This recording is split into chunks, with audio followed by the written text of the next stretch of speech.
our first draft of the series starting right now.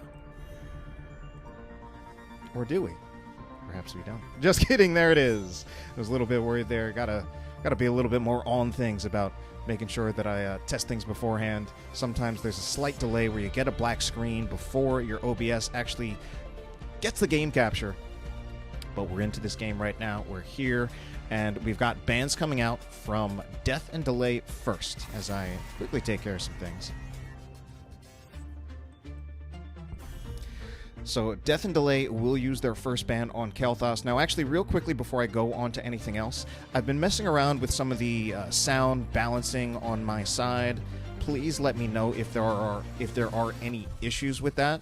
Basically, what I'm going for, I'm trying to increase in-game sound volume, since I think in the past my in-game sound volume has been very quiet. Of course, the tricky part with that is that don't want the in-game sound to overtake my voice, as we now see a ban coming out from Greymane on Greymane by the members of Wood League. So this won't really be something that you'll be able to comment on too much yet, more so when the game actually starts. I kind of want to just, if there are any issues with the sound balance, I do want to know about it. So our second ban will come in from Death and Delay at this time.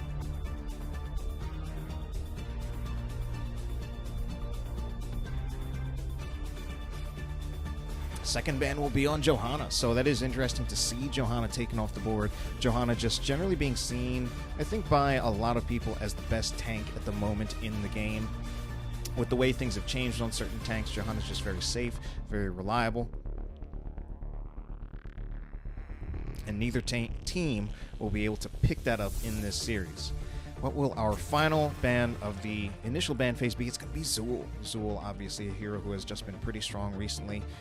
I had an unpleasant experience playing against Azul recently where I was not familiar enough with just how strong this new recent Azul is, and I found myself in a dueling situation with Malthael against Zul, and I lost it very unexpectedly when I had a considerable health advantage, and I guess I just didn't respect how good Zul can be right now.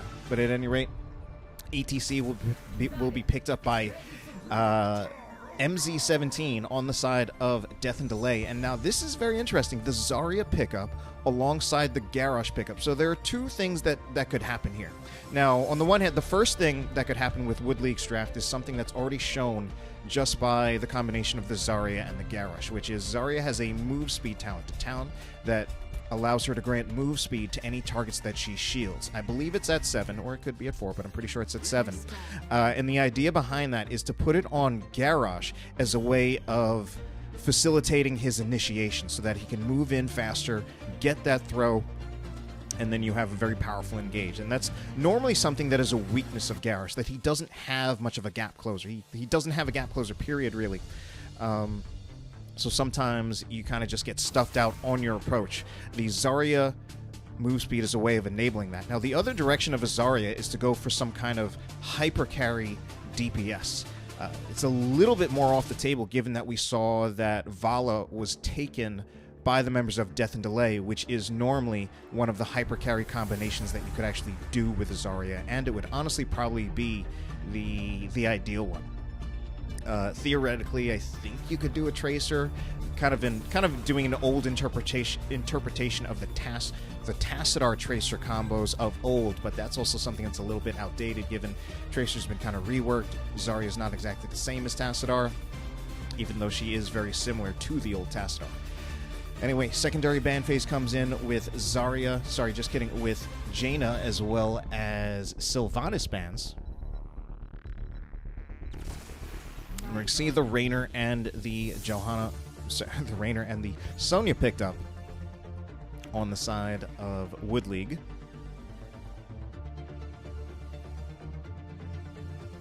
So the Sonya is something that is pretty good for the clear on the shrines. I think this is generally a pretty strong map for her, given that she has good clear on the shrines, and that clear also feeds into her self-healing, which in the middle of a team fight on the shrine can make her very tanky and difficult to deal with. Oh my god.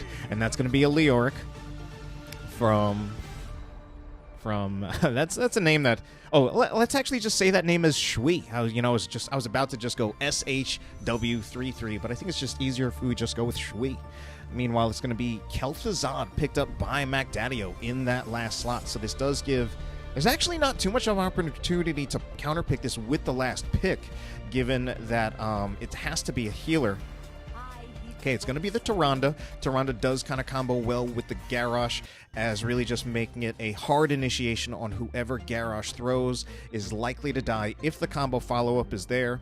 Concerning things about Tyrande, though, is that her sustained healing isn't great, but I would say this is a map that does make up for it a little bit because she can get more auto attacks on the skeletal defenders to keep her heals coming through.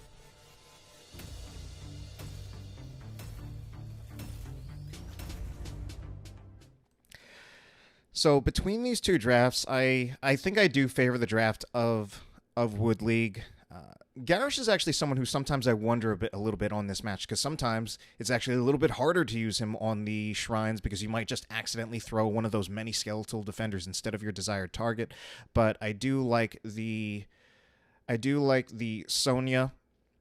I do like the follow-up initiation from the Tyrande, and meanwhile, the Kel'Thuzad is something that's kind of very hit or miss, very feast or famine, and it's really just a lot of burden of execution on MacDaddio to make something happen if the draft for Wood League is going to work out for them. I'm sorry, I meant Death and Delay. But meanwhile, let's just introduce our teams right here. We're going to start out here with Wood League. It's going to be Cyan playing as the Garrosh. Josh will be playing as, I can hardly tell, Josh will be playing as the Raynor. Kavlor on the Zarya, Droopy as Tyrande, and Imtino. That's my best approximation of that on the Sonya. On the other side, it's going to be Death and Delay. MacDaddio will be playing as that Kel'Thuzad. Shui on the Leoric. MZ17 on ETC. Iron Maiden will be playing as the Stukov. And finally, Delta Sniper on the Vala.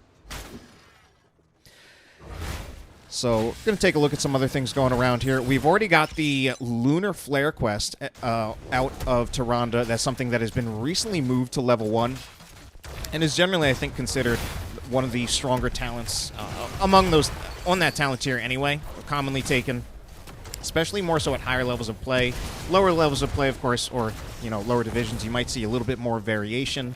But, for now, we do see the Lunar Blaze, and I do like this talent for the more so than actually the damage stacking. And that's not to say that the damage stacking doesn't help, but it's just the range. Droopy's actually in a little bit of trouble, but so is MacDaddio. MacDaddio actually peels for himself with some of those chains of Kel'Thuzad. Delta Sniper potentially getting a little bit too close, though.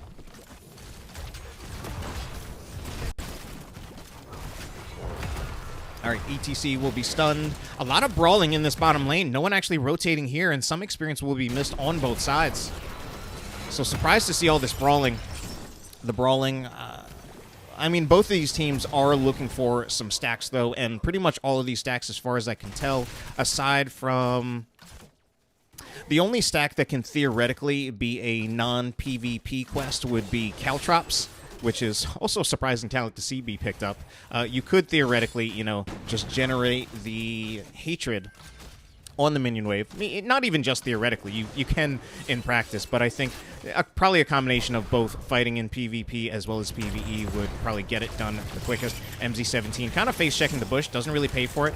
What I don't like, though, is I think the most impactful quest that we have for any of these players has to be the Blight for the Kel'Thuzad.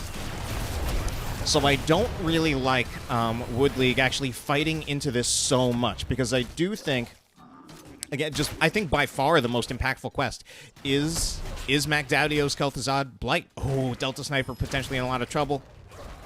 Actually, it looks like he'll find an escape route. Meanwhile, Shui gonna rotate down. I'm not sure to what effect. Normally, I feel like the idea of a Leoric to rotate out of lane is to try to find a 5v4 opportunity, but that wasn't going to be realistic with Delta Sniper having Hearthed off the field.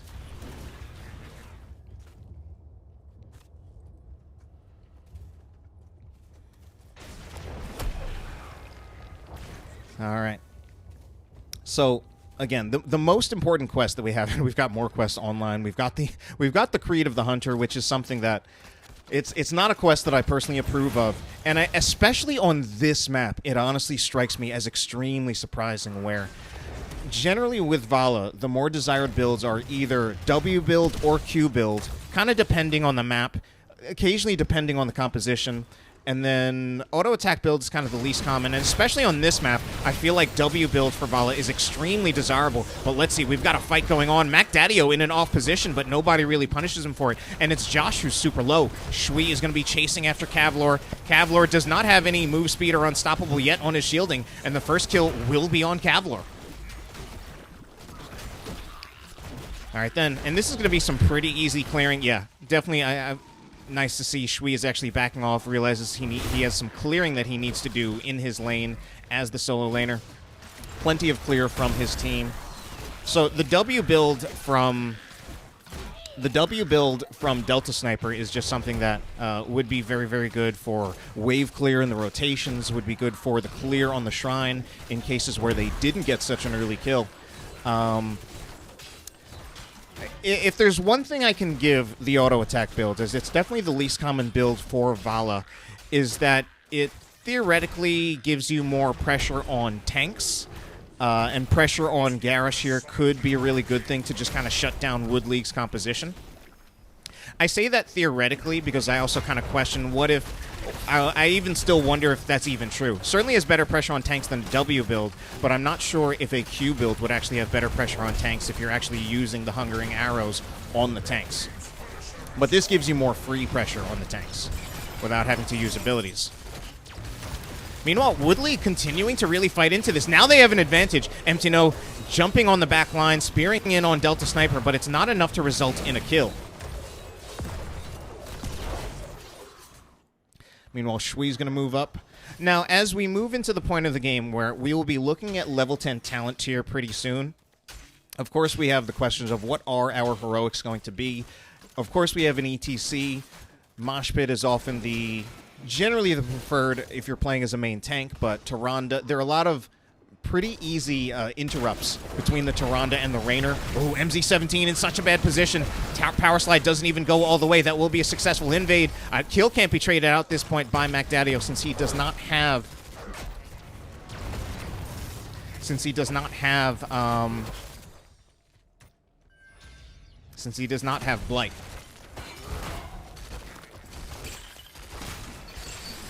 But Mac Daddio is just actually keeping up the stacks at this rate. I think there's a decent chance that Mac Daddio has Blight in time for the next shrine.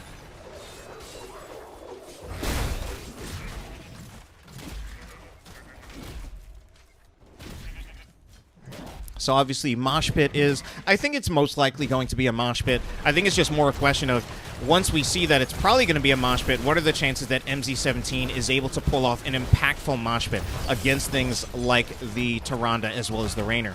I think the bigger question for me, though, is what are we going to see out of Sonya?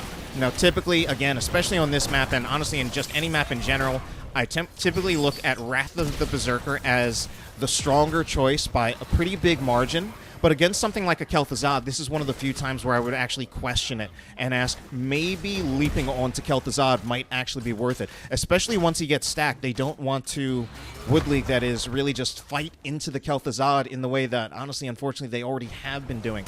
So it will be Wrath of the Berserker, which, again, in general, I think is the better choice. It does also mean that Sonya herself might be a little bit less vulnerable to the Frost Nova as she's able to get out of it a little bit more quickly.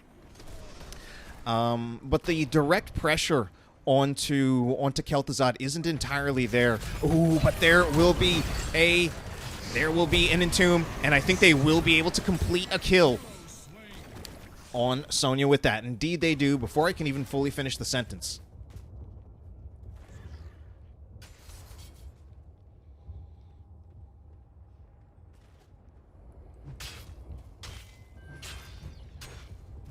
So bruiser camps will be picked up by both teams. Now, this is very much a series where I personally looked at Wood League as the favorite, and there's certainly nothing stopping them from potentially winning this entire series. For the moment, though, I do feel like Death and Delay is playing this a little bit better. Obviously, yes, I know that, wow, they've got 2 whole kills, but I'm just really worried about the fact that Wood League is, okay, you know what, Wood League just going to shut me up right there, get a kill on ETC, and that will be a pretty nice advantage for them. Shui's going to see if he can turn this fight maybe with an Entomb, but it doesn't look like it. The rest of the members of Death and Delay moving back, worrying that members of Woodley could kind of just run all over them. Delta Sniper also in a bit of a position where he doesn't have much in terms of mana. Oh, Cyan actually just slightly messes that up. I'm not entirely sure what happened there. He definitely could have gotten it. It might have just been a little bit of a fat finger and just a little bit of a mechanical error, which is fine.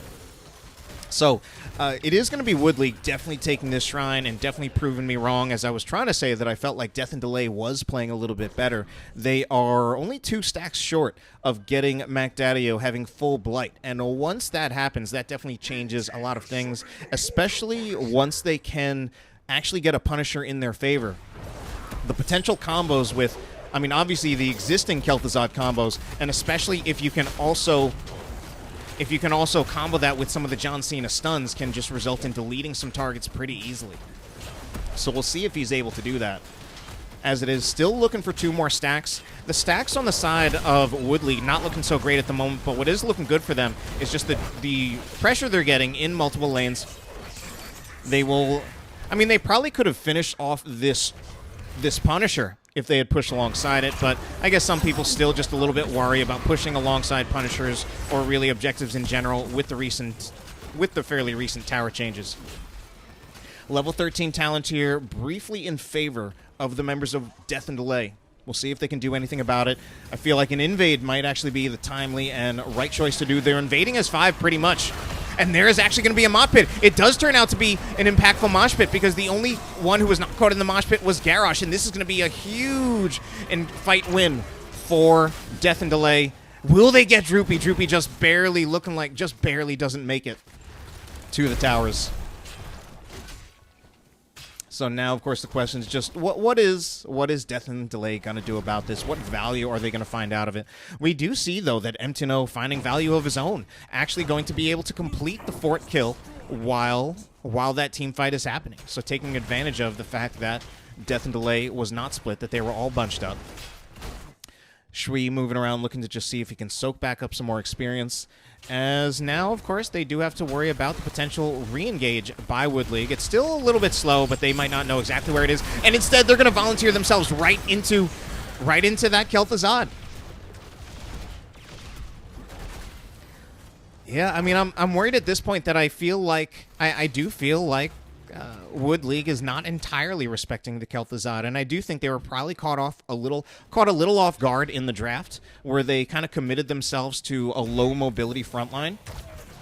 Aside from maybe, I guess there's the Sonya. She does have a little bit more ability, but certainly the Garrosh, very much a low mobility tank. And I think it does make it a little bit harder for them to really put a lot of pressure onto MacDaddio. MZ17 will be thrown in. The shielding from Kavlor is going a long way to making sure that those targets stay alive, however. And the flailing swipe from Iron Maiden will succeed in getting the disengage here.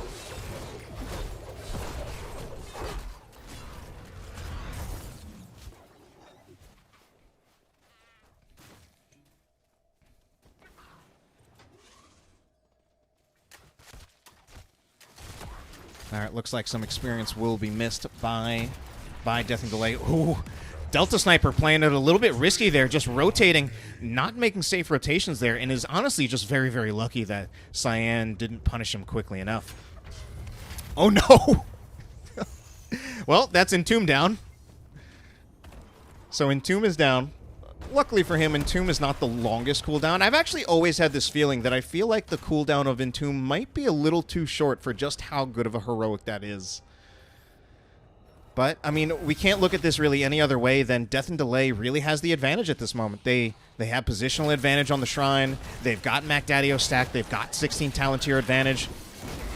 But Cyan will find the engage onto MZ17. Will be followed up to Mosh Pit inside the Graviton Surge. MZ17 super low. Delta Sniper finding himself having to run away from Emptino. Emptino now taking a lot of damage, but of course he does have Wrath of the Berserker. He will also be thrown out, but I don't think Cyan is going to be so lucky. Indeed he is not. They're trying to trade out the kill on MZ17, but he's able to power slide out of there. And Emptino, will he get so lucky? No, he won't. Josh, meanwhile, is running for his life. He will find himself being caught by a Shadow Fisher as well as a Vala shooting some crossbow bolts at him, and that will be another nice team fight win for Death and Delay. Really looking strong in this game. And of course, originally when I looked at this, I had viewed Wood League as the favorite. But I think this is probably just maybe a little bit more of an even match than I gave it credit for. Definitely Wood League is ahead in the standings. But at least in my brief glance of the win-loss records, or basically the results for these two teams, it didn't look like their wins were... their record was substantially better than Death and Delay's, where it actually seems like Death and Delay is doing reasonably well, but they're not nearly as high in points because a lot of their series have actually gone, or at least a reasonable amount of their series have gone to the third game. Whereas Wood League has 5 domination victories, Death and Delay only has 1. So the points that they get from having those domination victories does mean that they are quite a bit higher in the standings and have a lot more points. So Punisher is baited over very, very well, and the members of Death and Delay, they do succeed in getting the keep front wall. That will be a Graviton Surge hitting absolutely nothing. Empty No, meanwhile, is pretty low. It's going to be Garrosh going down.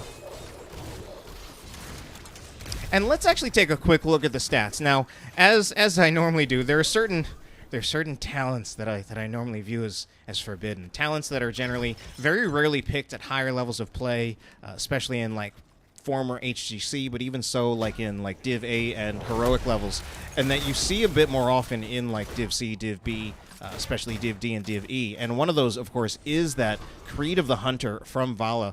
But I think here it might actually be doing a decent amount of work. It's something that, again, I said, probably puts a bit more pressure on the tanks. And right now, Cyan is having a lot of trouble trying to get things done. That Garrosh really struggling at the moment. And normally Garrosh is someone who's just so difficult to kill with his armor mechanic.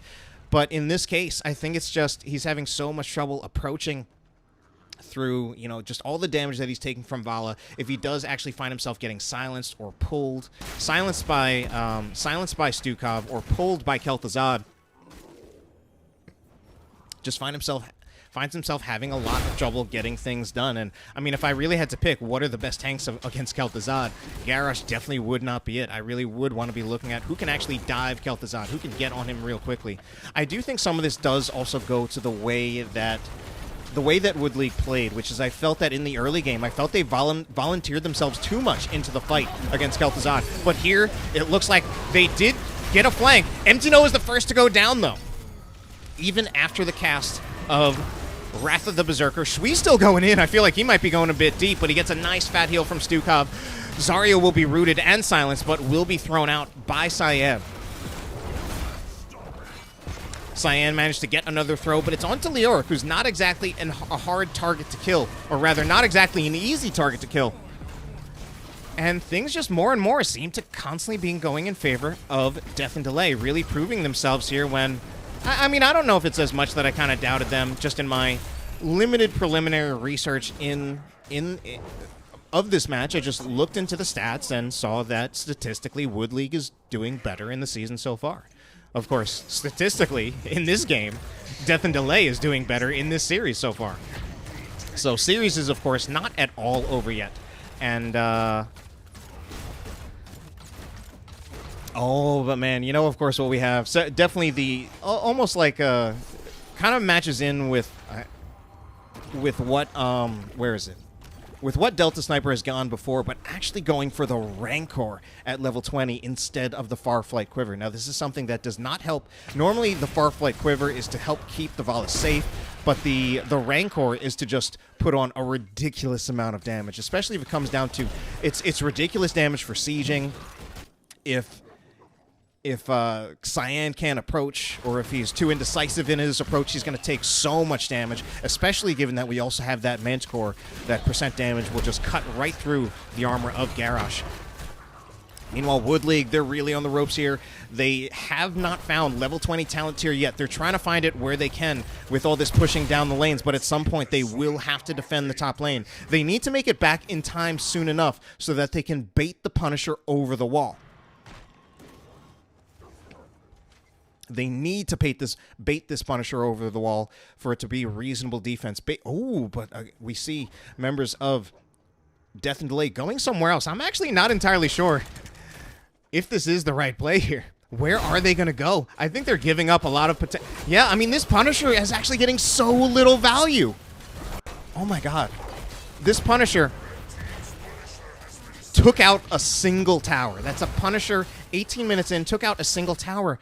I don't know. I don't know what they were looking for. Some kind of other rotation, seeing if they could get... Ooh, that honestly hurts me so much with Death and Delay honestly playing better for much of this series, or maybe it's just the draft advantage, certainly with the way the Kel'Thuzad is working out.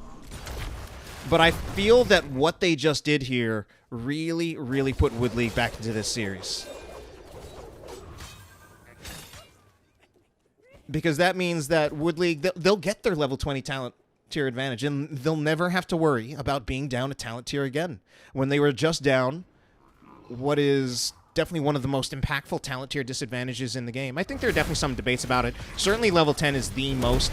I feel like I would say that level 20 would be the second most impactful, but I've heard some people say that 13 and 16 can be really impactful. Just some heroes just have very critical power spikes at those talent tiers. I mean, the really rough thing for... although things have really been going in favor of Death and Delay so far. Okay, they're going to find a pick potentially on Kavlor. And that'll be it. Okay, they find their kill.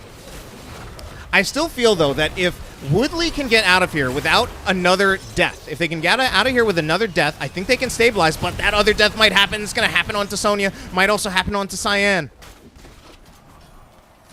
This might still be defensible for Wood League. It's going to... It might be, and at the same time, they still have to deal with the Kel'Thuzad, which they have just not handled well enough for pretty much the entire game. Okay, the siege damage of the Vala should be ridiculous if she can stay in range long enough to actually attack the core. She's doing it. She's on the core. Again, the siege damage is ridiculous out of her, but sometimes we're also finding her have to move back because she doesn't have that attack range. Okay, core, unless they can find some kills, Wood League, that is, this will probably be the game in favor of Death and Delay, and instead the first kill comes onto Garrosh, and the core does not fall too much later. That will be game number 1 going in favor of Death and Delay.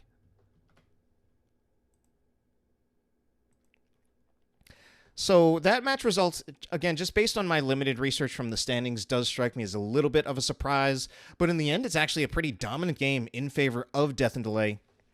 15-12 in kills, and I definitely stand by some of the things that I said there, which is that I don't feel that they really gave the Kel'Thuzad the proper respect. I feel they fought into it a little too much. That led to Kel'Thuzad being stacked. And then especially once he was stacked, Mac Daddio was there with his execution. So definitely a lot of props to Mac Daddio. I did say I like the draft out of Wood League better. But I did also say it would depend on the execution from Mac Daddio, and he showed up. He showed up. So, you know, if I'm Wood League, I'm definitely... they have to at least be thinking about a ban on Kel'Thuzad at this point. Because, of course... Well, we've got our next draft in the series. All right, so then... And of course, it is definitely a big question of, will the Kel'Thuzad actually be banned? Because if it's not, then the question after that is, what is the adjustment from Wood League if they are willing to volunteer themselves into the possibility of playing into the Kel'Thuzad again? Is it dive? Is it adjusting your play so that you're not just fighting into the Kel'Thuzad and feeding it stacks? Whatever it is, it's got to happen. It's got to be one of those 3 things. But let's see what our bans will be. And I was not quite as prepared as I probably should have been, but I'm going to take a look at what are some of our most common picks out of these teams. Now, Wood League has been an established team for a pretty long time now, so they've got quite a few seasons of data, and they will just open up with the respect ban, and honestly, I like to see it. They did not really play well into it last game, so I do like that they're just taking it off the table and just making it a non-factor and forcing Death and Delay into something else. Since the Kel'Thuzad is something that is extremely polarizing, and there are only a few other picks that I feel are as polarizing as the Kel'Thuzad. The probably Medivh is one, maybe Samuro on really big maps is another. ETC will be banned out, so that'll be taken away from MZ17. And so the most commonly played heroes on the side of Wood League, ETC is actually their most commonly played tank, so they'll take that away from MZ17. But we'll see what they get in response. They do have first pick in the draft, so it's certainly a question of, like, will they go Johanna first pick if they're banning out the ETC? Wood League also likes to play Kael'thas and Raynor. They had the Raynor last game. The Kael'thas was banned out against them. The Johanna's going to be banned, though, so already that's kind of what I think is kind of these days like the first tier of tanks. So now we're starting to look at probably Melganis maybe, Garrosh again, maybe who else is around there that might be like on that second tier of tanks. I'm trying to think. Not Muradin or Diablo. I would think that would be a little bit below. Meanwhile, tank pickup will not be the focus right now, and yet probably not as much of a priority when we've got things like Zul on the board. Most common played heroes out of Death and Delay are Leoric, which they did have last game. They also like to play the Raggaros. That's crazy. And they also play a lot of Variant as well. A lot of data to go by, though, now. Mostly it's just the top 3 picks that are easy to see. Kael'thas will actually be taken away from Wood League. MacDaddio snatching that up. He went from one KT to the other.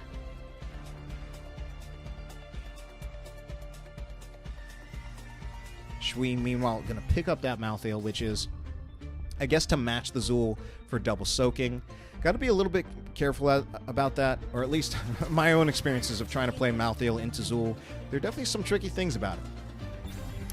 But perhaps it's also possible that was just me not having quite enough experience fighting into the new Zul as Malthael. As definitely my actual playtime into Heroes of the Storm has honestly gone down a little bit since I put more of a focus on casting. Meanwhile, Greymane picked up by Josh, and the Ana picked up by Droopy. So for our secondary ban phase, first ban will be Li Ming. Makes sense, because as I saw the Ana pick up, of course the next question is, are they going to pick some kind of mage to pair with that? Something that will synergize with the nano boost. So the Li Ming is one that's off the board. They can only take one, though, so Jaina is still potentially up. Maybe... I'm actually not entirely sure what the synergy is between something like a Mephisto and an Ana. I mean, I'm sure it's better on Mephisto than it is, again, on, like, non-mage heroes. But I don't know if it's something that is necessarily seen as, like, as good as something like Li Ming or Jaina with the nano boost. Varian will be picked up by MZ17. This is actually their most played tank. It's their most played tank, but I'm a little worried actually about the composition out of Death and Delay at this point. Varian, yes, it's their most played tank. You can definitely execute simple blow-up combos with it, but Varian is also, I feel, he's also very vulnerable. I feel like he's one of the most vulnerable main tanks in the game, since he is someone who I think can be killed a little easily. He's very vulnerable to displacement. Meanwhile, on this side, we don't have a lot in terms of... Oh, no, actually, we do have some displacement. We've got the Gul'dan from Kavlor. And the Gul'dan is yet another mage pickup, something that can certainly synergize pretty well with the Ana. That should be interesting. Classically, I definitely don't think of the Gul'dan as pairing that much with the Ana, but more so just because I feel like Gul'dan these days isn't really that common of a hero, even though I'm actually honestly kind of questioning why. I feel like Horrify is like stupid good. He does a lot of sustained damage. He can definitely rack up the numbers, and he can displace a Varian with Horrify, and that could be really, really bad for Varian. All right then, so that will be our draft. Now, I'm going to take a risk here, and once again, I am going to say that personally, I honestly prefer the draft out of Death and Delay. Sorry, no, I actually meant to, I'm just completely saying the wrong thing. I still prefer the draft out of Wood League. I think the Varian is something that's very abusable. They have the Zul, the Gul'dan possibly getting Horrifies onto Varian could really just ruin his day. But I see what Death and Delay is building towards. I look at Death and Delay's comp as very off-meta. But it's also something that depends on execution. And they had good execution last game, so maybe they can do it again. Before I talk any more about execution, let's just get into our game and introduce our teams. We are going to start off on this side. On the left side, it's going to be Wood League looking to come back in this series. Josh will be on Greymane, Kavlor on the Gul'dan, Droopy will be playing as the Ana, Cyan on the Blaze, Emtino on the Zul. On the other side, it's going to be Death and Delay leading in this series. Shui on the Malthael, Iron Maiden on the Lili, MZ17 on the Varian. Delta Sniper will be playing as Ragaros, and Macdadio on the Kael'thas. A little bit interesting to see that. Oh, wow, I just realized it. For some, I don't know, I guess I was just asleep, but Death and Delay have 2 solo laners. They have 2 solo laners and mage solo range DPS. Yeah, so even more so than before, I very, very much favor the draft for Wood League. Way better sustained damage. More stable draft all around, whereas lots of off-meta picks on the side of Death and Delay. Macdadio might be going down already. And also the fact that a lot of picks on the side of Death and Delay that, honestly, I think this is a very weak pre-10 draft out of Death and Delay. After 10, I think they can make it work if their execution is good enough, but and again, we're seeing these teams playing such a brawly style. I guess in this case, the intention behind it is this time we really have 2 solo laners that are really meant to be dual soaking. So they're trying to fight in the bottom lane, but I don't like this for Death and Delay because I feel that their draft is so weak pre-10. So weak pre-10, and especially pre-4 with Varian not even having his upgrade. It has to be a taunt Varian. I really can't see it any other way. But all right, that will be a stun onto Cyan, but no taunt to follow up because, again, still not even level 4. I don't really like the idea of just Death and Delay trying to fight into Wood League's composition with theirs pre-10. Because I feel what Death and Delay's comp really depends on is it's pretty obvious. It's pretty obvious. It's the taunt engage, and the follow-up for that taunt engage is number 1, the Kael'thas, and number 2, the Sulfurous Smash from Delta Sniper. And if it's honestly, if it's not a Sulfurous Smash, I'm going to scream. I'm honestly going to scream, like, because there have been times, and I've debated with some other people, but especially in this draft on this map. A Lava Wave, I think, would really not make much sense.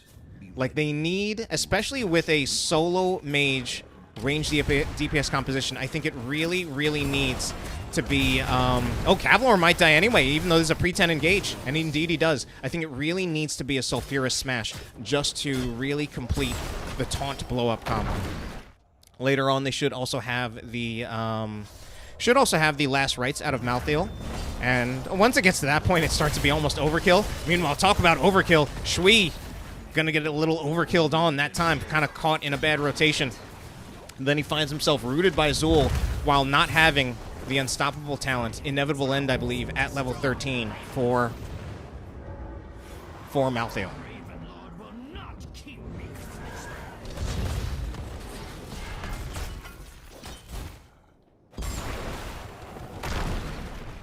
All right, so Delta Sniper.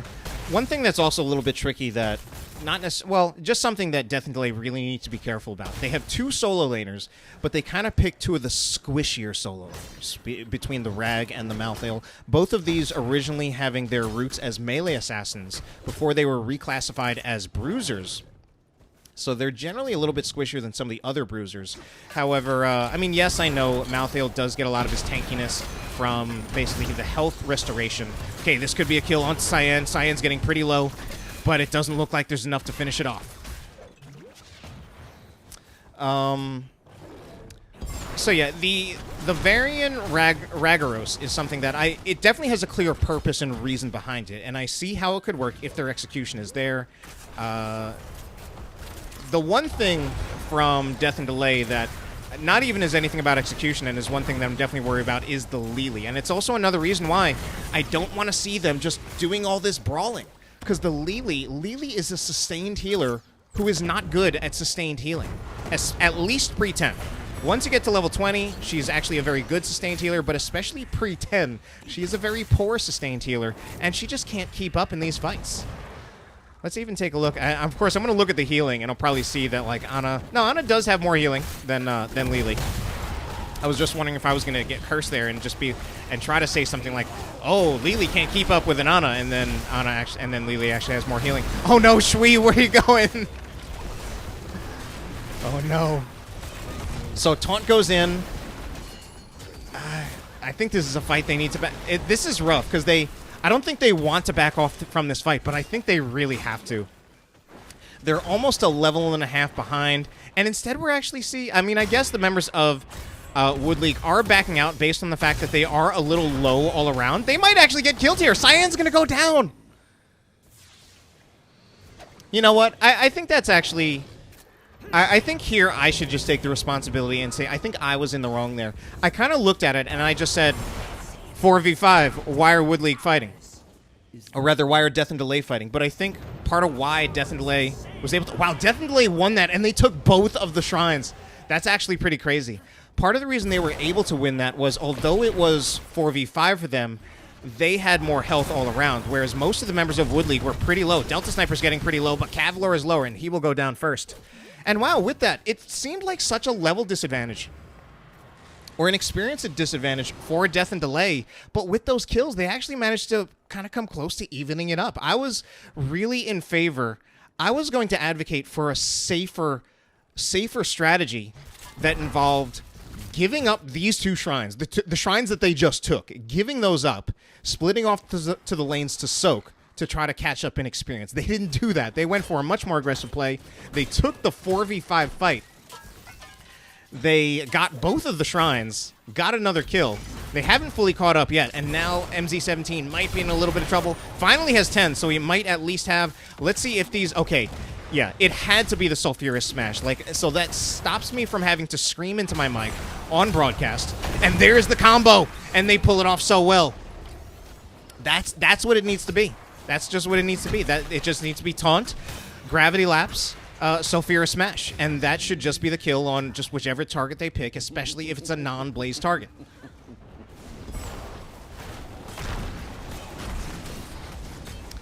And certainly, I don't want to be too biased. If anything, it honestly feels like for much of this series,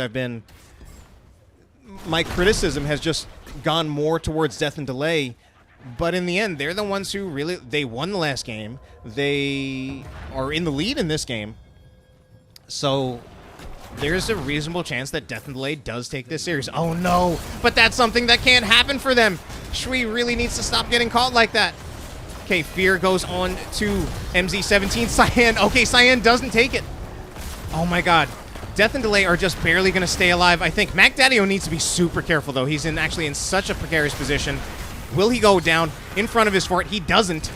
Super close, but Josh is taken out. He was actually killed by the Raggaros, by the Molten Core.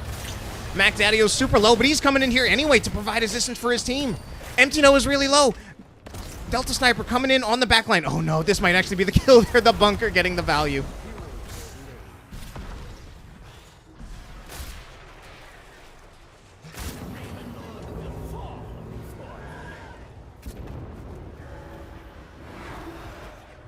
Oh, wow. I missed that as I was taking a look at the chat, but Delta Sniper actually snuck this shrine in. Actually snuck this tower in. I was really surprised to see that. All right. Now, Death and Delay overall looking pretty good. Kill's actually now in favor of Wood League, and definitely one thing that, like, if there's one Achilles heel for Death and Delay right now, it's that Shui has been getting caught out. He has been getting caught out. He has 3 deaths, which is more than anyone else in the game at the moment. So he has been getting caught out, and he just needs to try to not have that happen anymore. I think we have a little bit of a confusion in targets between Mac Daddio and MZ17. The fear is there, and I don't know if MZ17 makes it out alive this time. He doesn't. Mac Daddio is similarly in trouble. Empty No is just actually tearing the back line apart. Delta Sniper trying to put some damage onto Empty No just to peel for Iron Maiden. Does kind of work, but that's a very important team fight victory in favor of Wood League. They will be able to secure this bottom tower.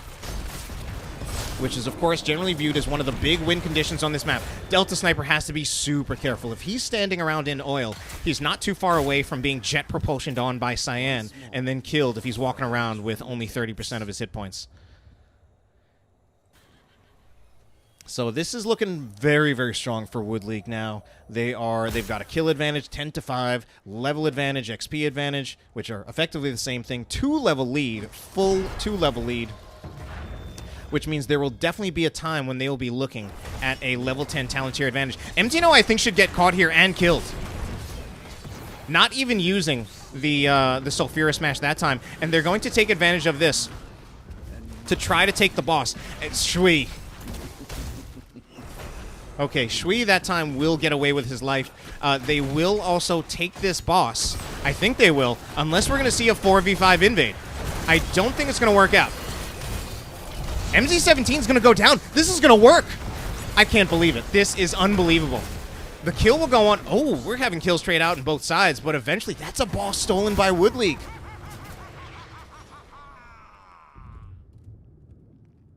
So eventually it will be those smelling salts.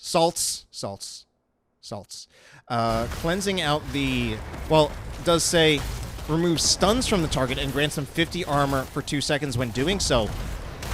But as I'm viewing the chat from our good old Nyquil friend in chat, I'm wondering though, does that count for Variant Taunt? And I don't think it does, because I'm pretty sure Variant Taunt is supposed to count as a silence, but I'm not 100% sure on that one. What I am 100% sure on is the fact that right now Wood League has 2 of Death and Delay's towers, and that's a terrible situation. It's also 17-14. Once you hit a 3-level disadvantage, that's when things are really problematic, because aside from the 16 talent tier, there's also just the statistical difference between being level 14 and 17 is sometimes incredibly difficult to overcome.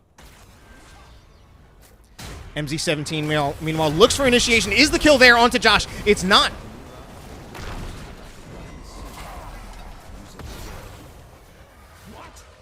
Okay, eventually, though, Shui is able to complete the kill. So, stabilization out of Death and Delay at the moment. But Shui...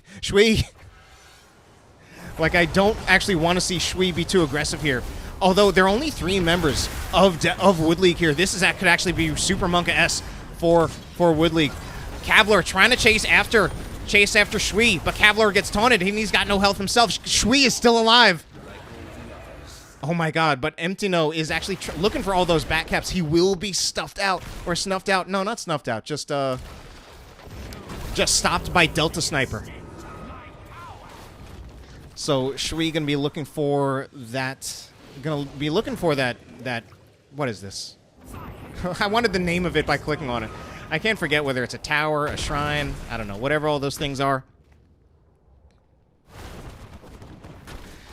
All right then. So the members of Wood League are looking to take back their bottom tower.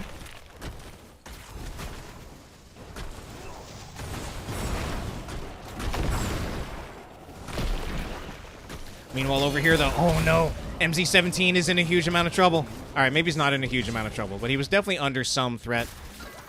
That is Jugs forced out, though, for Lily, so she won't have that for a while. And, ooh, wow, even the Phoenix just thrown out just to zone them away. Now they're going to look for some kind of fight. Shui going in so deep, though. He does have Inevitable End this time, so he is able to stop it, but the kill's not quite coming in for either side. So Inevitable End indeed there for Malthael. That really had to be an inevitable talent choice, given that we are up against, or rather they are up against Azul. Highly telegraphed route. And also a high value one when it is not cleansed out. 5-man invade attempt. They won't be able to get the what is it? The camp in time. Delta Sniper is by himself, though. I think Delta Sniper is going to go down, but Ana does go down as well. Delta Sniper, is he so lucky? He gets a shield, but he is not able to withstand that final damage coming from Josh, but Josh himself had to chase so far for that kill that he's traded out. So it's a 2-to-1 trade, and it's in favor of Death and Delay.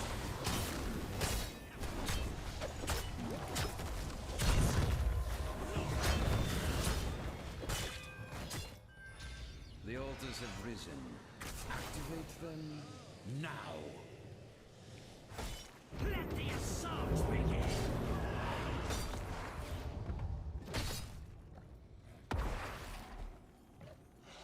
All right, boss will be up in about a minute, so that's not actually on the board yet. Looking at this made me wonder if they were looking to see if they can catch Empty No out of position, but he does move back, I guess, just in time.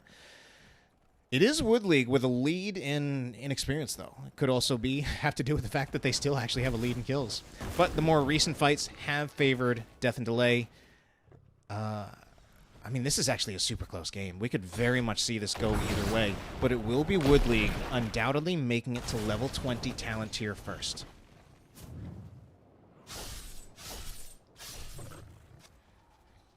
Shwee's the one where whenever I see him approaching and MZ17 is not there, I'm just always worried, like, Shwee, please don't die.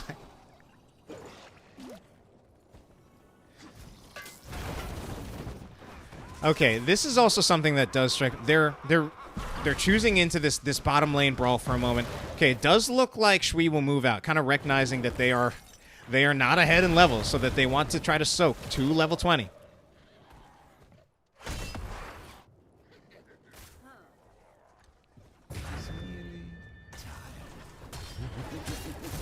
Uh-oh, MZ17, this is actually so bad for him. He's gone. There's no way he makes it out alive. He gets caught. It's not the right time. Oh, God, this is actually so bad. This is so bad. This is actually potentially game right here because we've got both shrines up. We've got the boss up. There are enough tower shots on the board that Wood League can finish this and force a game 3. They're moving out here. Droopy actually using the healing dart to just scout out the bush. And MacDaddy-O. Oh, God. Really playing with fire. There's a lot of stall potential, though, on the side of Death and Delay. But, man, MacDaddy-O has taken so much damage.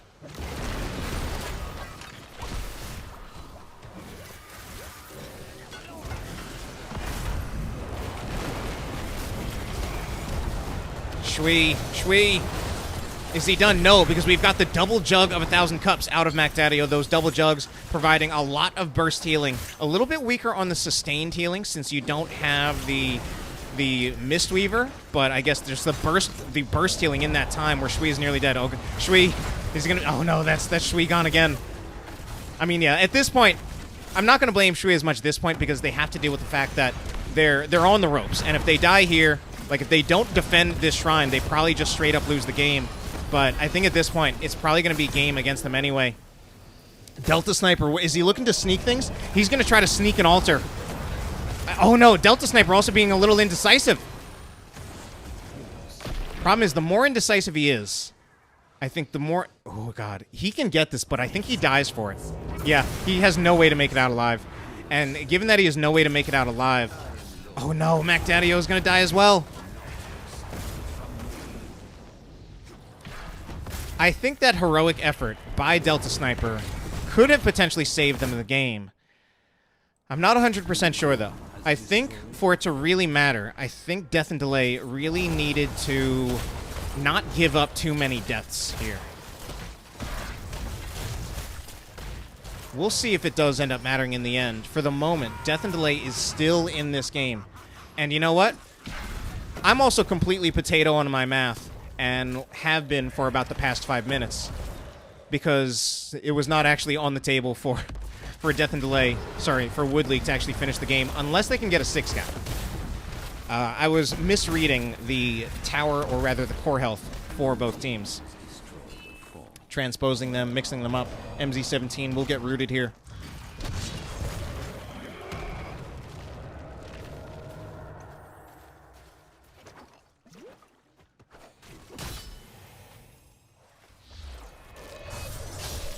Okay, so it more or less comes down to this.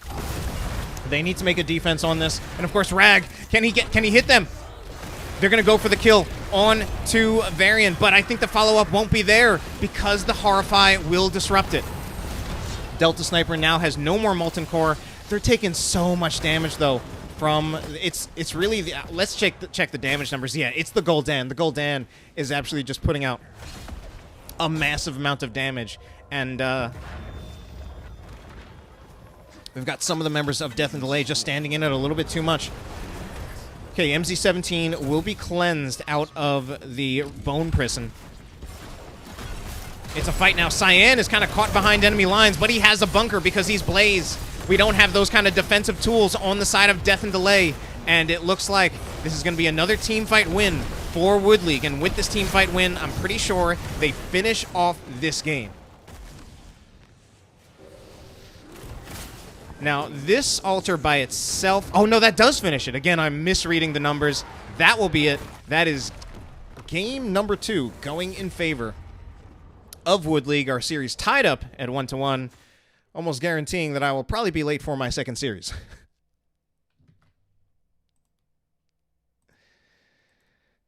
All right, then. So, obviously, the Kel'Thuzad taken off the board. Does turn out that Mac Daddio actually had pretty good damage himself, but I definitely think the Gul'dan, there were just too many times when I just so much damage over time going on to them that they were eating from that Gul'dan.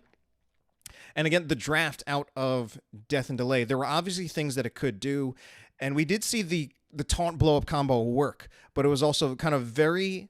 It's like very one-dimensional, where if you deal with situations like if the whole combo is interrupted by the Horrify out of Gul'dan and isn't allowed to properly happen, then you have basically have a lot of cooldowns, a lot of abilities on cooldown for Death and Delay, and they don't really have the ability to actually re-engage and finish the kill until those cooldowns are back up.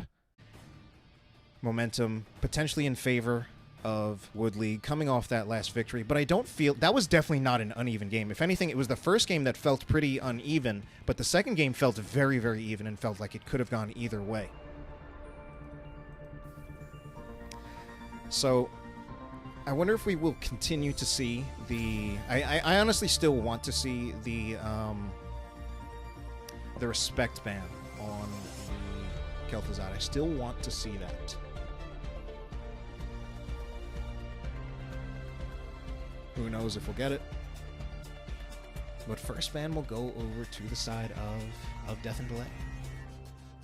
I wonder if there are any like respect bans that they want to take out. The Gul'dan was actually something that, you know, when we saw that in the draft last game, it was something that I said that I don't feel like I actually see Gul'dan that much. He doesn't seem that common. And I also questioned it, like, why isn't he that common? He actually seems kind of good. And I felt he did put in a huge amount of work in that last game. So it will be the Ana ban. That makes sense to ban out rather than something like the Gul'dan, the Ana. The Ana shuts down a lot more avenues of strong mage play, where by banning the Ana, you indirectly also make Li Ming, Jaina, and as well as the Gul'dan all slightly less desirable picks than they otherwise would be. Doesn't mean that you wouldn't see them, because of course, all of those heroes existed before Ana did. Especially things like the Li Ming and the Jaina. So it will be a continuation of that Kel'Thuzad respect ban, and I definitely think it's the right choice, unless they really make sure that they prepare for it, they tailor their draft in a way so that even if they could potentially see a Kel'Thuzad in the 4-5 slot, that they would have something to deal with it. So Johanna banned out. So Johanna actually not going to take any part of this series whatsoever. Generally thought of as kind of the best tank in the game at the moment. ETC also banned. So again, I generally look at those right now as probably kind of the top tier of tanks, and then we start looking into that second tier. And the last game definitely had some rather, I'd say, uncommon tank picks. We had the maybe not that uncommon, because I think especially like Div C, Div D variant actually is reasonably common, but definitely wouldn't strike it as the highest tier or the most meta. The variant on the side of Death and Delay, the Blaze main tank out of Wood League.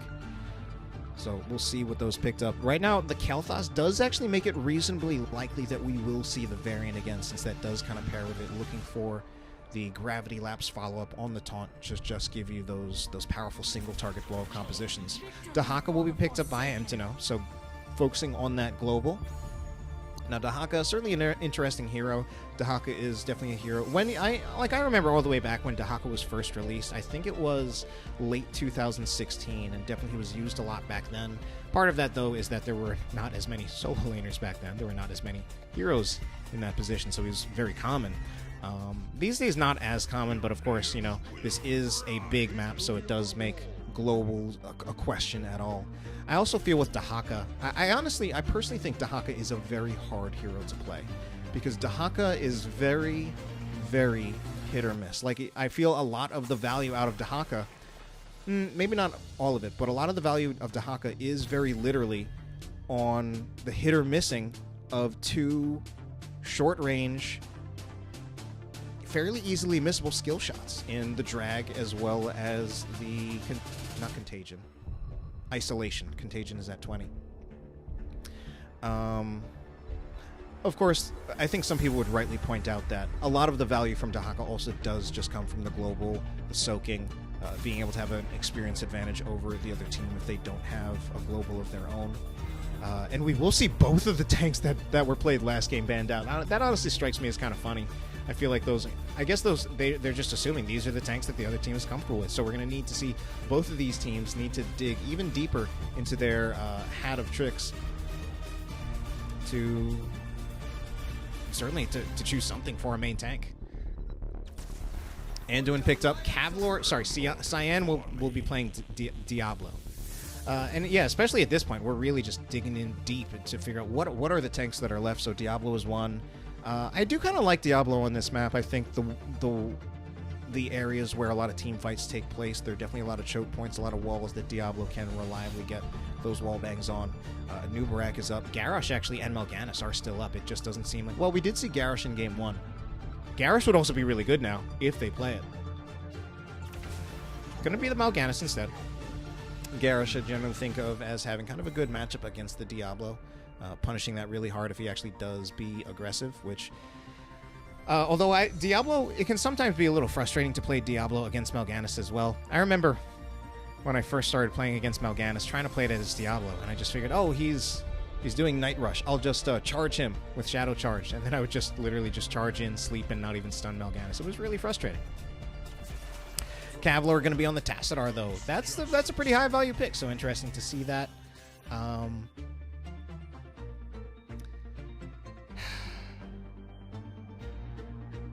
This time it's a little bit harder to say whose draft that I favor. This one's, I don't think it's as clear-cut.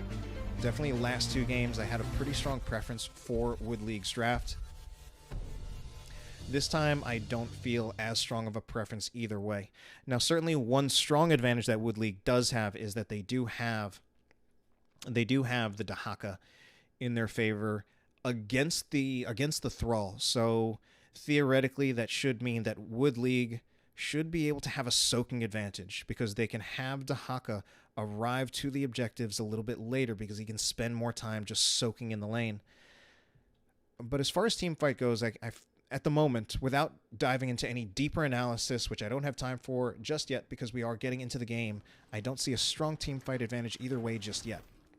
So for now, though, we'll take a look at our teams. It's 1-1. Our series is tied up, but it is Wood League, theoretically with the momentum, coming in here with the most recent win in this series. Josh will be on the Sylvanas, Droopy on the Anduin, Cyan will be playing as Diablo, Emtino on the Dahaka. And it's going to be... Did I forget someone? Yes, I forgot Kavlor on the Tassadar. On the other side, it will be Shui playing as the Mal'Ganis, MacDaddio on the Greymane, Iron Maiden on the... That is the Stukov. And Delta Sniper will be playing as Kel'Thas. But you know what? I kind of forgot about MZ17. Actually, a little bit of a role swap. Now playing as Thrall, being in that solo lane. And I'm going to do something real quickly, which is I do have to make sure... I do have to just let my other match know that I will be late. I probably should have taken care of that before, but you know what? It's just how things happen.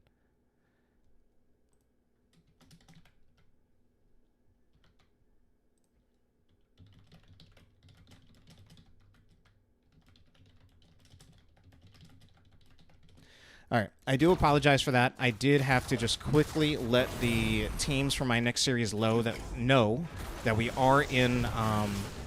This series has gone to a third game, which means I will most likely be late to their series. Unfortunate, but that's just how things go.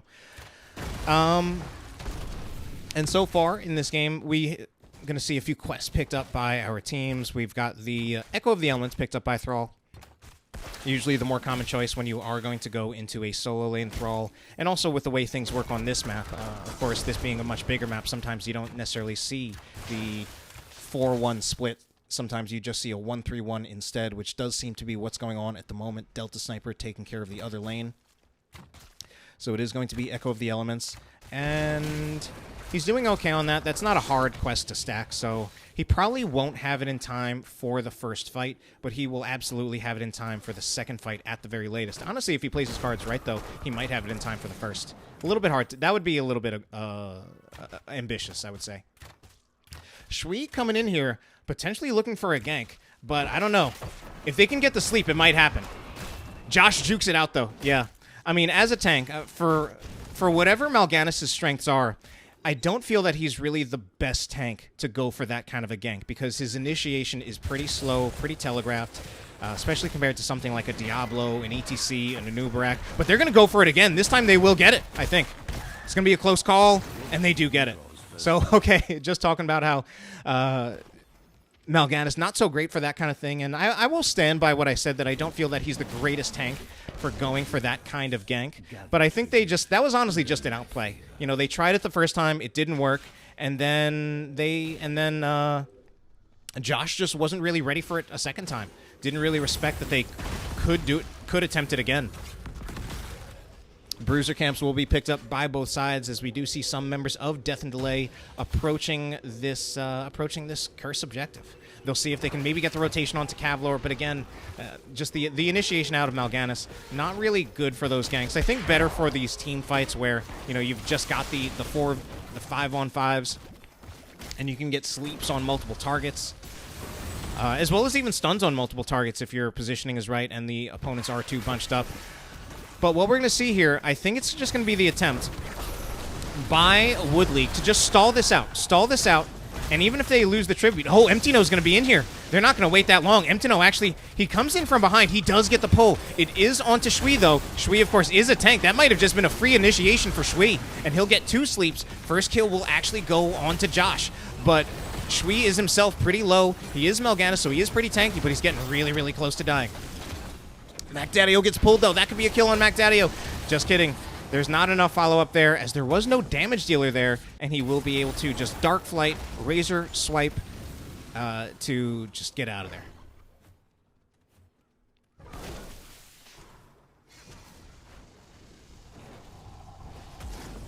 Oh, and I'm coming in a little bit late on this one, but Dontrus, instead of saying Team Captain of Dad, you should just say you are the Team Dad. I hope you enjoyed that as much as I did. Anyway, Delta Sniper will resume his solo laning duties. This time, though, different matchup. He'll be against Josh this time, and MZ17 will be finding himself going up against Emptino now. Probably did not recognize that. That's why he found himself getting tongued into the wall, but it wasn't too impactful against him, as there's only 1 tower left here, so not a huge amount of damage going into MZ17.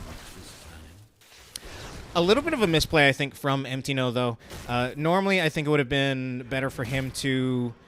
I feel like he should have been in the opposite lane. They can tell where the Cursed Tribute is, and generally... Actually, from my time playing in NGS and Heroes Lounge, what I learned at that time is if you're playing Dahaka on this map, you usually want Dahaka to be taking the lane that is opposite of the Tribute, because he can brush stalk in, whereas whoever is taking the other solo lane usually can't, unless you've got a false stat as well.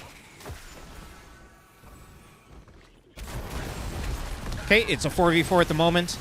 Delta Sniper is looking to join in, whereas Emptino is still just soaking some experience, waiting for some time, but I don't know if they can buy enough time. There's going to be some cooldowns used. Cyan is also really, really low. At this point, they're going to have to be straight up content to give up this objective, soak the experience. Unfortunately, though, at that point, it does make me wonder if there's a little bit of miscommunication. Oh no, Josh find himself going into a dark alley, and he pays for it with his life. It makes me wonder if there's a little bit of miscommunication, if Emptino was supposed to stay there, or if he was supposed to come in and he was just too late trying to finish off a wave. Here's part of the problem that I see with it, though. You can try to do the thing where you try to just stall out and let your Dahaka soak, but I don't feel that the draft of Wood League is very well suited to that. I don't feel that a tank like Diablo is very well suited to that, where Diablo's strengths are really more about the decisive engages. He's not quite good at stalling. Not quite as good at stalling as someone who can actually have some way of getting out. Oh, that was such a critical critical chastise from Anduin not to let that engage happen. But Josh is now in a huge amount of trouble. I don't think he makes it out here alive. Indeed, he will be killed off by the Pyroblast from... It's not Delta Sniper, it's Mac Daddio. Yeah, so I don't feel the Diablo has a really good way of just stalling there, other than just literally standing and just soaking damage. And you might think, isn't that the tank's role? But, like, he can't really... I don't think Diablo can very effectively use his cooldowns in a stalling scenario. For that, I think you want something more like a Johanna, maybe an ETC. Of course, those tanks were banned, so they weren't options, but I think there are other options. Even a Muradin. I normally don't recommend a Muradin. I'm very anti-Muradin, but he would be better at, I think, trying to stall out the objectives than Diablo would. Empty No is by himself here against Delta Sniper and Shui. But Delta Sniper, I feel like Delta Sniper actually doesn't have to focus on the fort. I feel like he actually could have tried to help Shui get that kill on Empty No. So I think a little bit of a missed opportunity. I'm pretty sure, I think the minions would have taken this fort just fine by themselves. Meanwhile, Mac Daddio is now in a huge amount of trouble. Does he have Dark Flight anytime soon? He doesn't have Dark Flight soon enough, but it is the flailing swipe that does give Mac Daddio the space to get out of there. Meanwhile, Shui and Delta Sniper still pushing a little far forward. We only have Josh and Empty No to answer them, so I don't think there is enough to really threaten them. As we will see... Oh, man, Iron Maiden, I think, really needs to be careful, though. Yeah, Iron Maiden definitely stepped up too far that time. It would be pretty crazy. Okay, I was going to say, it'd be pretty crazy if he makes it out of here alive.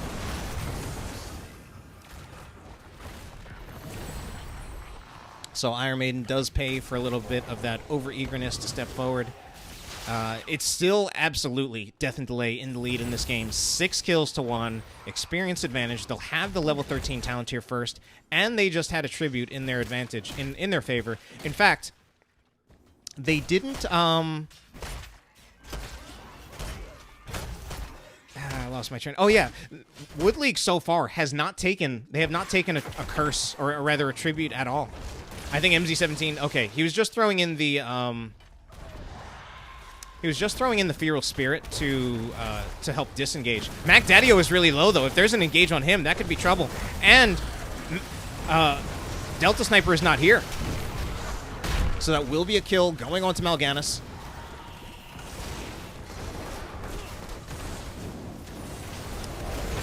And we're going to see... Oh, no, Mac Daddio goes in. But they actually trade out the kill. This is absolutely bizarre. How are they going to... Okay. They turned that fight 4v5, and they managed to trade out positively in kills. They're going to get this boss. They actually have the damage, the healing, and the tankiness to do it.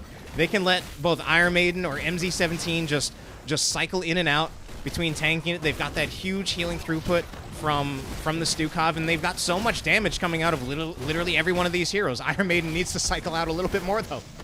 MZ17 will get stunned.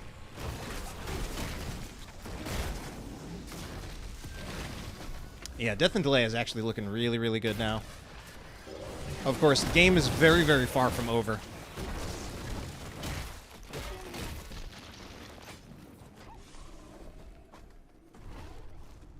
Gather tribute or face my curse. The choice is simple.